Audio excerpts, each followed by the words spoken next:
Fala rapaziada, aqui é Cícero do canal Cicerossauro e hoje eu vou mostrar para vocês quem são os 10 maiores jogadores da história da Ucrânia. A Ucrânia, que até 1991 pertencia à União Soviética.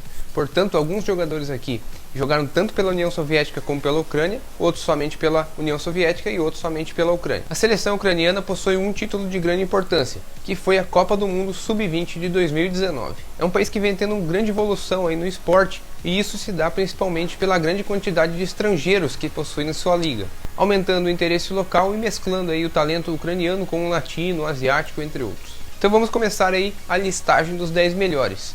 O 10º é o Andriy Piatov, goleiro de grande envergadura, elasticidade e liderança. Piatov acabou de completar sua 15ª temporada agora em 2022, sendo o goleiro do Shakhtar. Ele é um dos líderes de um dos times que mais evoluiu aí nas últimas décadas. É o terceiro jogador com mais atuações na história do clube, mas está a apenas 5 jogos de passar aí para a segunda posição e ficar apenas atrás do croata Sirna. Em breve fará 38 anos de idade e ainda assim é o titular aí da seleção ucraniana que está brigando para ir para a Copa do Mundo de 2022. Disputou a Copa do Mundo de 2006 e tem mais de 100 partidas com a camisa da seleção ucraniana. A quantidade de conquistas com a camisa do Shakhtar é realmente gigantesca. Ele tem 10 títulos da Liga Ucraniana, 8 Copas da Ucrânia, 7 Supercopas da Ucrânia e ainda uma Europa League. O nono é o Anatoly Timoshchuk, volante de grande qualidade técnica e também boa marcação. O Timoshchuk é o jogador que mais tem atuações na história da Ucrânia. São 144 partidas disputadas. Iniciou sua carreira no Volyn e logo em seguida foi para o Shakhtar, onde permaneceu por 10 temporadas e se tornou um dos maiores ídolos do clube, somando conquistas como a Liga Ucraniana 3 vezes e também a Copa da Ucrânia em 3 oportunidades. Na Copa do Mundo de 2006 mostrou seu talento para todo mundo e muitas propostas surgiram. Ele acabou se transferindo para o Zenit. Atuou aí no auge do time russo, que conquistou aquela Europa League da temporada 2007-2008, que até humilhou o Bayern, né? Venceu por 4-0 nas semifinais. O Bayern que tinha um timaço naquela época. E ainda na grande final passou fácil pelo Rangers e se tornou campeão.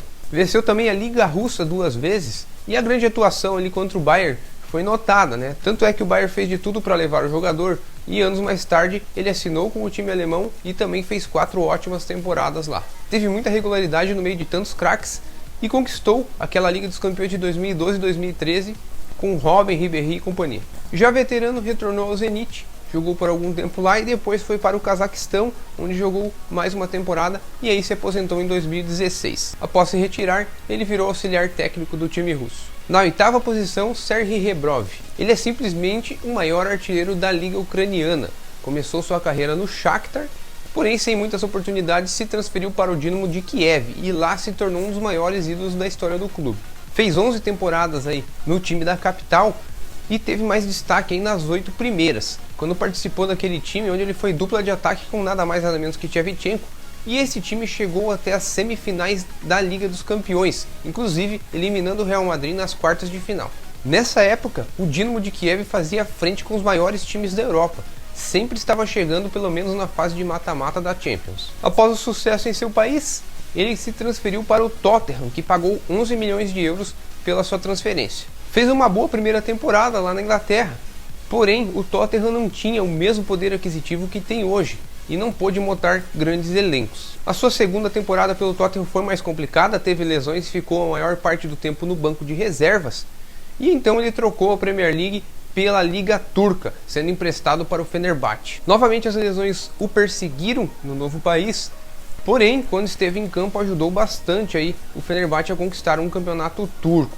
Em seguida ele foi para o West Ham, voltando à Premier League. Depois retornou para o Dinamo de Kiev, onde jogou mais 3 temporadas, completando, né, as 11 temporadas ao todo que ele teve. E por último foi para o Rubin Kazan da Rússia, jogou 2 temporadas e venceu 2 ligas russas. Depois se aposentou. Com a camisa da seleção ucraniana foram 75 jogos e 15 gols, tendo a Copa do Mundo de 2006 em seu currículo, onde marcou um dos gols da seleção na competição. Tornou-se um grande técnico de futebol, tanto é que já soma boas conquistas em seu currículo. Teve 2 conquistas da Liga Ucraniana com o Dinamo de Kiev e 3 títulos da Liga Húngara com o Ferencváros. O 7º é Oleksandr Shovkovski, 26 anos defendendo a mesma equipe, o Dinamo de Kiev, sendo recordista de atuações tanto pelo clube como pela Liga Ucraniana. Iniciou sua carreira em 1992 e também esteve presente naquele mesmo time que Rebrov e Shevchenko faziam o ataque e chegaram à semifinal da Liga dos Campeões. Conquistou 10 vezes o campeonato ucraniano com o Dinamo de Kiev e também 11 Copas da Ucrânia. Ele teve como características principais aí na sua carreira a boa saída do gol e também uma facilidade enorme de pegar pênaltis. Foi o titular da seleção ucraniana na Copa do Mundo de 2006 e inclusive teve uma partida especial. Nas oitavas de final contra a Suíça, ele foi o melhor em campo, tanto é que fez uma grande partida nos 120 minutos, com boas defesas e ainda nos pênaltis brilhou, pegando 2 pênaltis e não tomando nenhum gol. Quando se aposentou, integrou a comissão técnica de Shevchenko na seleção ucraniana. E aconteceu um fato curioso. No ano de 2020, por causa da pandemia, muitos jogadores aí não estavam podendo participar de um amistoso que a Ucrânia fez e ficou com apenas um goleiro disponível. Então o Shovkovski representou aí, foi inscrito e ficou como goleiro reserva ali, mesmo aos 45 anos. Em sexto lugar, Oleg Protasov. O atacante era uma das referências aí da seleção soviética nos anos 80. Iniciou sua carreira no Dnipro, que é o time de sua cidade natal, e conseguiu conquistar uma Liga Soviética, que foi a primeira vez aí que o clube conseguiu em 1983, sendo uma das peças-chave aí dessa conquista. Se tornou uma lenda aí no Dnipro, onde jogou até 1987 e foi artilheiro da Liga Soviética nos anos de 85 e também 87. Foi para o Dinamo de Kiev depois e lá também conquistou uma vez o Campeonato Soviético e também foi artilheiro em uma edição. Em 1990 trocou de ares e foi para a Grécia, onde jogou pelo Olympiacos, conquistou 2 vezes a Copa Grega. Depois, em 1994, teve um período no Japão jogando pelo Gamba Osaka e retornou para a Grécia em seguida, rodando por clubes de menor expressão. Disputou as Copas de 1986 e também de 1990 com a seleção soviética, com mais destaque aí para a de 1990, onde marcou um gol, mas o ápice de sua carreira aí com a camisa da seleção soviética foi na Eurocopa de 1988, quando ele brilhou aí junto com seus companheiros e conduziu aí o grupo de jogadores que chegou até a final da competição, porém perdeu para a Holanda de Van Basten. Depois da separação da União Soviética, ele até fez uma partida em 1994 com a camisa da seleção ucraniana e quando se aposentou se tornou técnico de futebol. Na quinta posição, Oleksandr Zavarov. Meia de extremo talento, sabia conduzir a bola muito bem, driblar com os 2 pés, era também veloz e muito criativo. Pelo seu estilo de jogo, era muitas vezes comparado até com Maradona. Iniciou sua jornada no futebol pelo Zorya e em seguida foi para o SKA Rostov.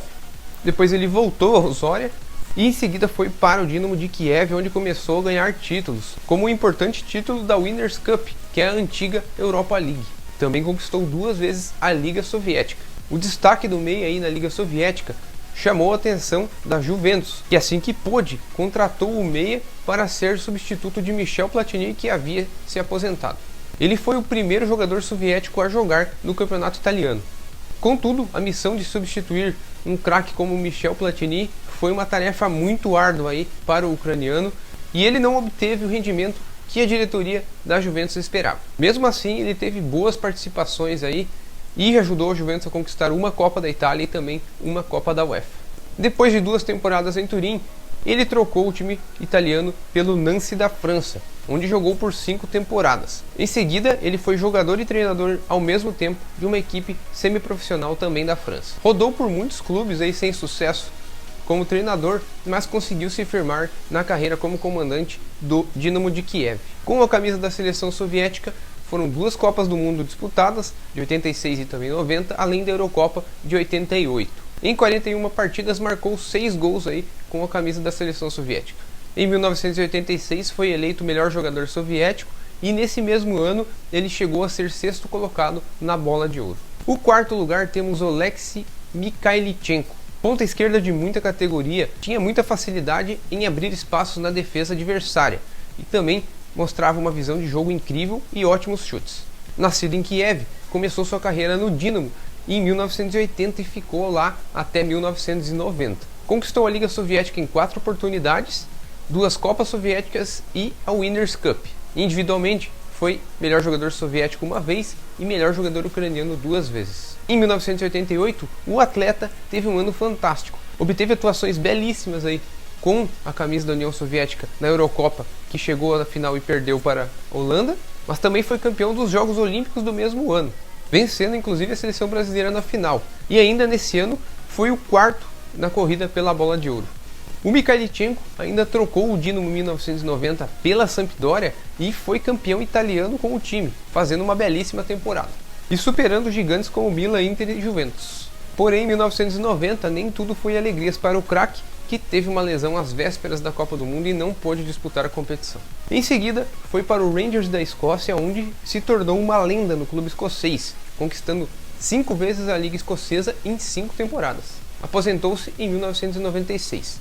Ele fez 33 partidas com a seleção soviética, com 8 gols marcados. Teve 2 partidas aí com a camisa da seleção ucraniana e 5 com a SEI, que foi uma seleção montada para disputar a Eurocopa de 1992, que era composta pelas repúblicas que se separaram da União Soviética, já que a seleção soviética tinha conseguido a classificação aí para a Eurocopa, mas se separou um ano antes da realização da competição. Como treinador, comandou o Dinamo de Kiev e também a seleção ucraniana. O terceiro é Igor Belanov. Um matador, era um atacante que dificilmente perdia oportunidades, mas que também era muito veloz e criativo e contribuía na criação das jogadas. Começou no SKA e em seguida foi para o Chornomorets. Com o sucesso alcançado dentro de campo, começou a ser convocado regularmente para a seleção e depois foi para a capital jogando pelo Dinamo de Kiev. Ditou uma dupla de sucesso com Blokhin, e o time de Kiev conquistou a Copa da UEFA 85-86 e também 2 vezes o Campeonato Soviético. Próximo dos 30 anos de idade, Belanov foi para a Alemanha e jogou pelo Mönchengladbach, onde não teve muito sucesso, mas em seguida foi muito bem no Braunschweig, onde atuou por 4 temporadas. Depois retornou ao Chornomorets e aposentou-se em 1996. Com a seleção soviética, Belanov teve notória participação na Copa do Mundo de 1986, onde marcou 4 gols. Foi nesse mesmo ano que Igor recebeu a Bola de Ouro, sendo o melhor futebolista deste ano. Fora das 4 linhas, Belanov investiu num clube suíço e fez uma escolinha de futebol para crianças e adolescentes. O segundo colocado é o Oleg Blokhin. Colecionador de recordes, Blokhin é o maior artilheiro da história do campeonato soviético, com 215 gols anotados. Também foi quem mais atuou com a camisa da seleção soviética, 112 partidas, e também o que mais marcou gols, com 42 anotados. Nascido em Kiev, começou no time da capital, o Dinamo, mostrando muita velocidade, técnica, força, vitalidade e poder de finalização.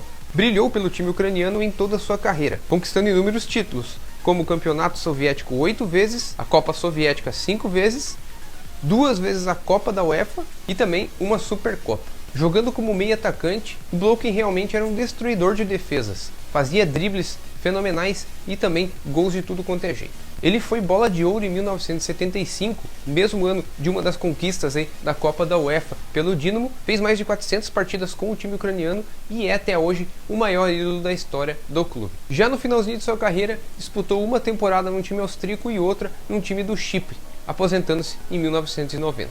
Com a seleção soviética disputou as Copas do Mundo de 82 e 86 e também a Olimpíada de 72, quando ganhou o bronze. Logo após pendurar as chuteiras, trabalhou na política e mais tarde começou a comandar equipes de futebol como técnico. Na Grécia ele comandou 3 times, o PAOK, o AEK e também o Olympiacos. Ele também treinou o FC Moscou, o Dinamo de Kiev e a seleção ucraniana. E o primeiríssimo lugar vai para Andriy Shevchenko. Esportista desde criança, destacava-se em futebol, golfe e hóquei no gelo. Inspirado em atacantes como Romário, Van Basten e Blokhin, ele fez um teste no Dinamo de Kiev logo aos 9 anos de idade e passou. Continuou treinando nas categorias de base do time da capital ucraniana até receber a sua primeira oportunidade com 18 anos de idade em 1994. Foi entrando aos poucos no time titular, destacando-se pela grande técnica e velocidade, até que em 1998 deslanchou de vez no time. Teve notória participação na Liga dos Campeões dessa temporada, inclusive sendo o artilheiro da competição, e nesse mesmo ano ainda foi artilheiro também do campeonato ucraniano, fazendo 18 gols. Foi campeão da Liga Ucraniana 5 vezes consecutivas e em várias delas eleito o melhor jogador do campeonato. Por 25 milhões de euros, um valor bem astronômico na época, ele foi transferido para o Milan em meados de 99. O jovem ucraniano já era visto como craque na Europa, mas era guardado com cautela, pois teria que se adaptar a um estilo de jogo completamente diferente ao estilo da Liga Ucraniana. Contrariando todo mundo, o Cheva foi artilheiro já na primeira edição que disputou do campeonato italiano. Mostrando extrema facilidade para driblar, muita velocidade, enorme poder de finalização, chutando com as duas pernas, cabeceando e até em bolas paradas. Suas próximas temporadas aí no time rossoneiro foram marcados por muitos títulos e também conquistas individuais, como a Liga dos Campeões 2002-2003, Campeonato Italiano 2003-2004 e a Bola de Ouro do ano de 2004, repetindo o feito de seu compatriota e também ídolo, Oleg Blokhin. A pedido de sua esposa, que é norte-americana e queria educar seu filho em um país de língua inglesa, ele aceitou a proposta do Chelsea, transferindo-se então para o time inglês. Porém, Cheva não repetiu as atuações que teve na época do Milan e ainda sofreu com lesões e também problemas com o técnico Mourinho. Após 2 temporadas sem muito sucesso aí nos Blues, ele retornou por empréstimo para o Milan e foi recebido com muito carinho pela torcida que o idolatra até hoje. Melhorou seu nível de atuações comparado ao que jogou no Chelsea, mas não era mais o mesmo jogador de antigamente. Porém, continuou sendo muito querido aí pela torcida rossoneira. Em seguida, retornou para o Dinamo de Kiev, onde jogou seus últimos 3 anos da carreira. Com a seleção ucraniana, foram 111 partidas, 48 gols marcados, sendo ele o maior artilheiro da história da seleção. Disputou a Copa do Mundo de 2006, a primeira da história da Ucrânia, e a Eurocopa de 2012, quando teve uma ótima performance, mesmo aos 35 anos de idade. Como treinador, teve uma boa passagem pela seleção ucraniana e recentemente pelo Genoa da Itália. Então, amigos, esqueci de alguém? Concordam com essa lista? Espero que tenham gostado do vídeo. Não esqueçam de curtir o vídeo e também se inscrever no canal para receber as notificações de outros vídeos como esse. Muito obrigado e um abraço.